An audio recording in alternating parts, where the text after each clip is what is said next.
from the soul with it. Yeah.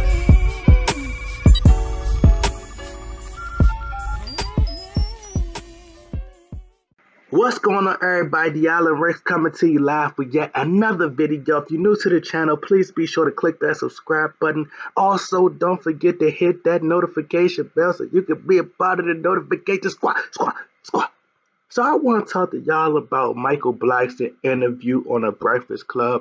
I watched the interview this morning and wanted to give my reaction a little bit earlier. It's 2 a.m. in the morning, so I'm going to just go ahead and get it out the way.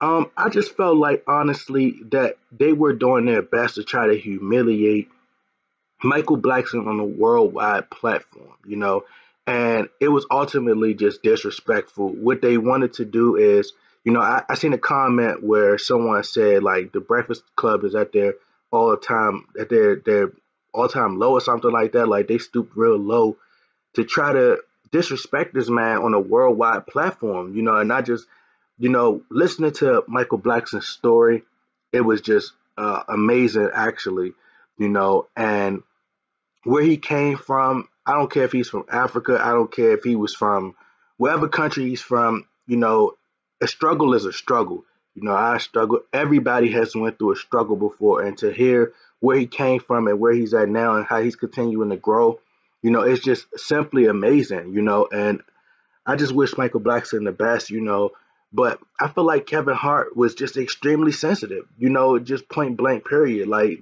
Kevin Hart is sensitive, and if you notice, like the mainstream, you know, media, and they're trying to push these, you know, men who, you know, who are not masculine, you know. And if you go look at a lot of Michael Blackson's Instagram posts, he's most of the time roasting himself.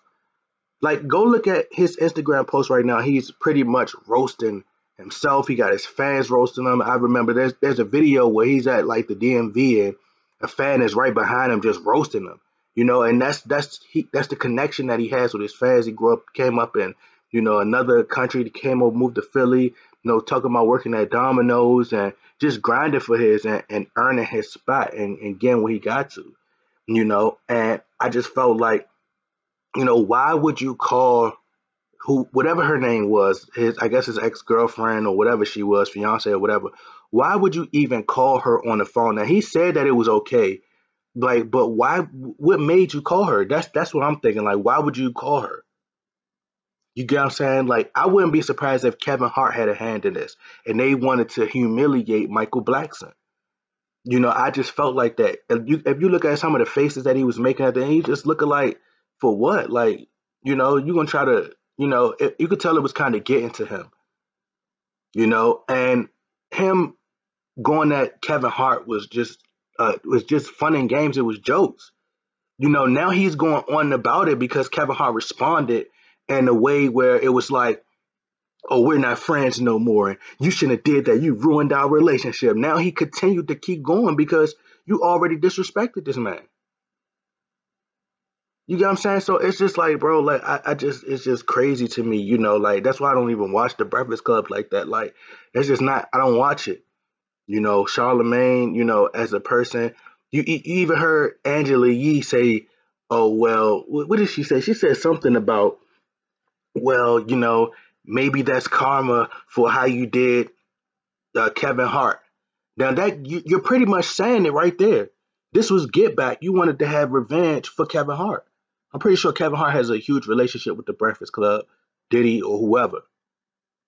You know, you pretty much said it without even saying it. We're getting you back for what you did to Kevin Hart.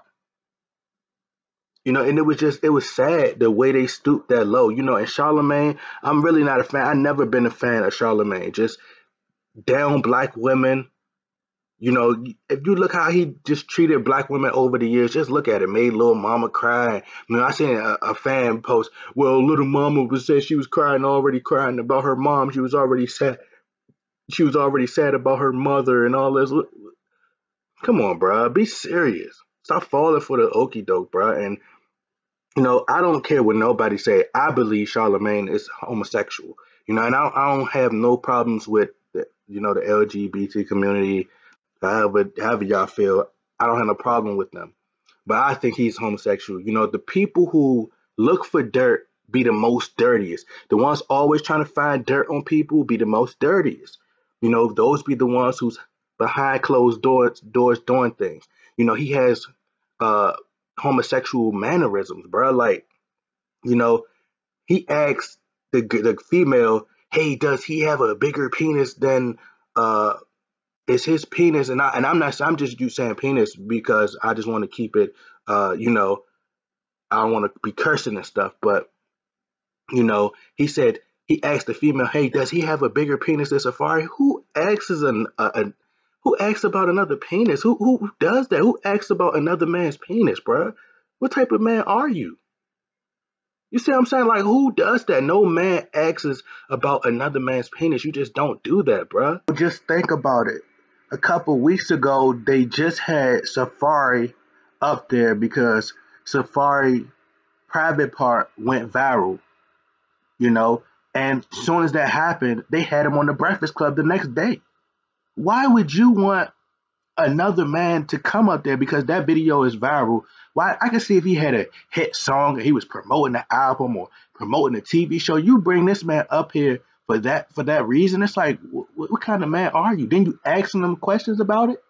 Like, you want to know? Like, you're very interested. Like, he really be interested. Like, I'm telling y'all, like, look how he act when he get around, when he asks these type of questions.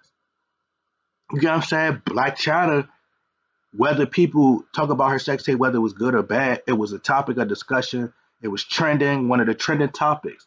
Not once did you see Black China on the Breakfast Club because of her sex tape. You get what I'm saying? Like, you don't really see people go up there because of a sex tape. But Safari was up there the next day. You know what I'm saying? And if it's certain conversations that he had, that's why he was so comfortable hanging around that guy, around that homosexual rapper who was on the Breakfast Club. He says certain things that make you question, like, why would you even ask about a private part or ask about anything? You know, I guarantee you, if he hasn't, you know, slept with a man, I guarantee you, if it wasn't, he either slept with that or transgender. I guarantee you, it's gonna come out soon. You know, he always looking for dirt on people, but he be the most, you know, those people be the most dirtiest. Angela Yee, she looks sneaky. Same thing for DJ Envy, you know, and no disrespect to them, but like, you could tell that they purposely try to bring him up there because why is she talking about some? Well, I'm gonna call her. Come on, bro. You trying to get stuff started? Like, come on, bro. Like, it was a joke, and I know I feel like Kevin Hart had a part in it from far. You know, I wouldn't. Come on, bro. Like, it's just sad. You know, like, he came up there and, you know, he didn't even have a project, wasn't promoting a project, you know, and he's doing things independently. You know, I think that, you know, Michael Blackson is a great comedian. I like comedians who's authentic and they're relatable. You know, like, to me, Martin Lawrence is relatable. To me, honestly, I don't even think Kevin Hart's funny. Like, that's just my opinion. I don't think Kevin Hart is funny, and I don't think, my personal opinion, I don't think Dave Chappelle's funny. You know, Michael Blackson may feel that way. Other people, you guys may feel that way, but I don't think so. Like, I think people who go through real life experiences, like, if Michael Blackson told his story about how people made fun of him, the outfit that he had when he first came to America. That's real life stuff. Just imagine if he turned that into a joke. Everybody go through that in life. So it's funny because, man, I go through that. You know, I heard Kevin Hart made a joke about a deer, bro, or something like that. Like, oh man, like a deer and a cobra, a deer or something, some kind of animal mixed together. And I was just like, oh man, a deer, bro. I'm like, what? Like, that's, y'all laugh at stuff like that? Like, it seems like they dumb down people so much that their IQ would just laugh at dumb stuff, will make them laugh at just the most dumbest things. You know, I felt like Martin Lawrence told his struggle, his everyday life, and I could relate to that. Same thing for Mike Epps. The same thing for Cat Williams, Richard Pryor. Like, to me, it's just, those guys are just funny to me. You know, Michael Blackson also just is authentic. You know, I just feel like uh I don't really like the Breakfast Club, man. Like I don't have no respect for Charlamagne anyway, you know, especially he act like he's so pro black and act like he's for black people, but he's really destroying his own culture. He's destroying his people worse than, you know, other races, you know? And it's just sad, bro. They purposely, to me, it seems like maybe it's just me, but that's my opinion. I felt like they brought him up there to purposely try to destroy his character and just to get back for what he did at Kevin Hart. You know, I felt like that interview was just pure evilness.